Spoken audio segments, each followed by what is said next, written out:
Hello everyone, నేను doctor Mounika, consultant fertility expert 49 hospital, LB Nagar, Hyderabad.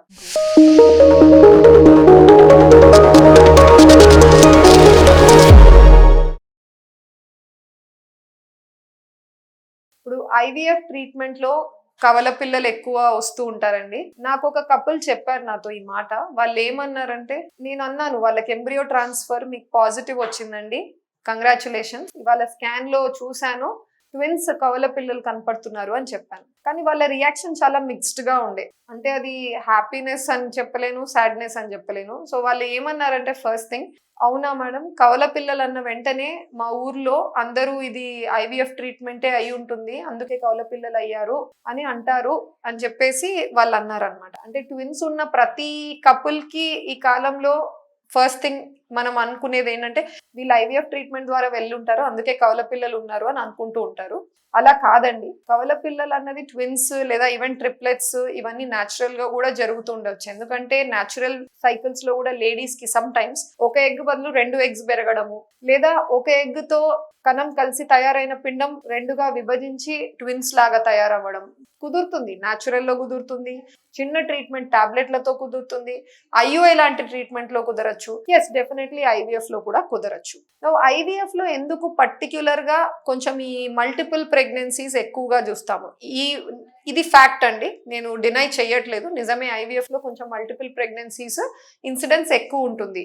ఎందుకు ఎక్కువ ఉంటుంది అంటే, ఐవీఎఫ్ లో మనం తయారు చేసి ఎంబ్రియోస్ ని ల్యాబ్ లో ఎన్ని ఎంబ్రియోస్ ఎన్ని పిండాలని తన గర్భసంచిలో ప్రవేశపెట్టాలి అన్నది మన చేతుల్లో ఉంది కాబట్టి. ఫారెన్ లో యుఎస్, యూరప్ ఇవన్నీ దేశాల్లో ఏం చేస్తున్నారంటే, ఇప్పుడు సింగిల్ ఎంబ్రియో ట్రాన్స్ఫర్ అన్న పద్ధతిని ఎంచుకున్నారు, ఎస్ఈటి. సింగిల్ ఎంబ్రియో ట్రాన్స్ఫర్ లో వాళ్ళు ఏం చేస్తారంటే, ఓన్లీ ఒక ఎంబ్రియోనే ట్రాన్స్ఫర్ చేస్తున్నారు గర్భసంచిలో, 2 కూడా పెట్టట్లేదు.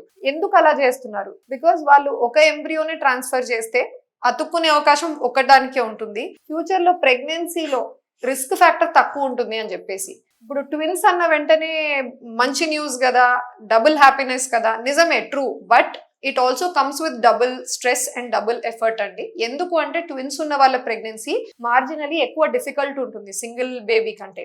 నా ట్విన్స్ అన్న వెంటనే డిమాండ్ ఎక్కువ ఉంటుంది, మదర్ సైడ్ నుంచి న్యూట్రిషన్, బీపీ హై ఉండే ఛాన్సెస్, షుగర్ వచ్చే ఛాన్స్, టైంకి ముందే డెలివరీ వెళ్ళడము, లేదా బేబీస్ పుట్టడం లో బర్త్ వెయిట్ లో తక్కువ బరువుతో బేబీస్ పుట్టడము, ఇవన్నీ రిస్క్ బోత్ మదర్ కి బేబీకి ఇద్దరికి వస్తాయన్నమాట. అది చాలా జాగ్రత్తగా సెన్సిటివ్ గా ఆబ్స్టెట్రిషియన్ చూసుకోవాల్సి వస్తుంది. ఇలాంటి రిస్క్ వద్దు, ఇలాంటి కష్టం వద్దు అన్న ఉద్దేశంలో ఫారెన్ కంట్రీస్ లో చాలా మంది they moved towards single embryo transfer. కానీ ఇండియాలో ఇప్పటికీ కూడా సింగిల్ ఎంబ్రియో ట్రాన్స్ఫర్ పద్ధతి యూనివర్సల్ గా అందరూ అడాప్ట్ చేసుకోలేదు. ఇప్పుడు కూడా కొంతమందికి సింగిల్ ఎంబ్రియో పెడతాం, కొంతమందికి 2 embryos పెడుతున్నాం, కొన్ని సెంటర్స్ అయితే 3 embryos కూడా పెడుతున్నారండి. ఎందుకు 3 embryos పెడుతున్నారు అంటే, ఇప్పుడు మనకి తయారైన ఎంబ్రియోస్ లో లీగలీ మనకు నోటిఫికేషన్స్ ఉన్నాయి ఎన్ని పెట్టచ్చు అని. ఒకప్పట్లో నాకు గుర్తు 4-5 embryos కూడా పెట్టిన కేసులు ఉన్నాయి, నేను చూశాను.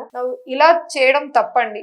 ఎందుకంటే ఎక్కువగా ట్రాన్స్ఫర్ చేసి సక్సెస్ అయితే వచ్చే అవకాశాలు ఎక్కువ ఉంటాయి కదా, అందుకని ఆ ఉద్దేశంతో మీరు ఎక్కువ ఎంబ్రియోస్ పెట్టేసి ఎక్కువ అతుక్కొని, రేపు 4 అతుక్కొని 4 ముందుకు వెళ్ళలేవు కదండి. ఎంత కాంప్లికేటెడ్ ప్రెగ్నెన్సీ అబార్షన్ కి దారి తీస్తుంది, లేదా ఎక్స్ట్రీమ్ కాంప్లికేషన్స్ కి దారి తీస్తుంది. Neither does good to the baby not to the mother. So ఇలా ఉండకూడదు అని మన ఇండియన్ గవర్నమెంట్ కూడా ఒక రూల్ ముందుకు తెచ్చింది. దాంట్లో ఏం చెప్తారంటే, 1 or 2 embryos ట్రాన్స్ఫర్ చేయాలి, తప్పని పరిస్థితిలో కొన్ని కేసుల్లో 3 embryos పెట్టచ్చు. అవి ఎటువంటి కేసులు అంటే, పాస్ట్ లో 2-3 సార్ల కంటే ఎక్కువ సార్లు ఐవీఎఫ్ జరిగి ఫెయిల్ అయిన వాళ్ళు, లేదా ఏజ్ 35 సంవత్సరాల కంటే ఎక్కువ ఉన్న వాళ్ళలో, అదర్వైజ్ రిపీటెడ్ గా అబార్షన్స్ అవుతున్న వాళ్ళు, వీళ్ళలో పెట్టుకోవచ్చు అంటారు. కానీ ఫోర్స్ చేయరు ఎవరు కూడా సెంటర్. ఇప్పుడు మేము 49 లో కంపెనీ లెవెల్లో మా ప్రోటోకాల్ ప్రకారంగా మోర్ దెన్ 2 embryos మేము ట్రాన్స్ఫర్ చేయట్లేదు any longer, only 1 or 2 embryos పెడుతున్నామండి.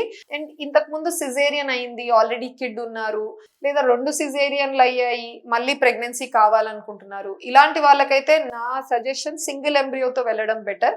ఎందుకంటే ఆల్రెడీ సిజేరియన్ అయిన గర్భసంచి మీద రేపు 2 ఎంబ్రియోస్ పెట్టి 2 అతుక్కుంటే అవి చాలా ఓవర్ గా స్ట్రెచ్ అవుతుంది గర్భసంచి పెరిగేటప్పుడు. కుట్లు టైంకి ముందే ఓపెన్ అయిపోవడము, దానివల్ల మీరు టైంకి ముందే డెలివరీ ఎంటర్ అవ్వడము ఉండే అవకాశాలు ఉంటాయి. కాబట్టి వద్దు అని చెప్పేసి, ఆ ప్రాబ్లమ్స్ ఉండద్దు అని చెప్పేసి always best single embryo transfer అండి. But next best scenario is 2 embryos. So మీరు 2 పెట్టుకుంటే ఏమేం జరగచ్చు, 2 అతుక్కోవచ్చు ట్విన్స్, లేదా 1 అతుక్కోవచ్చు singleton. But some times unfortunately fail అయితే మీకు ఎక్స్ట్రా ఎంబ్రియోస్ ఉంటే మళ్ళీ మీరు ట్రాన్స్ఫర్ ప్లాన్ చేసుకోవచ్చు. Thank you.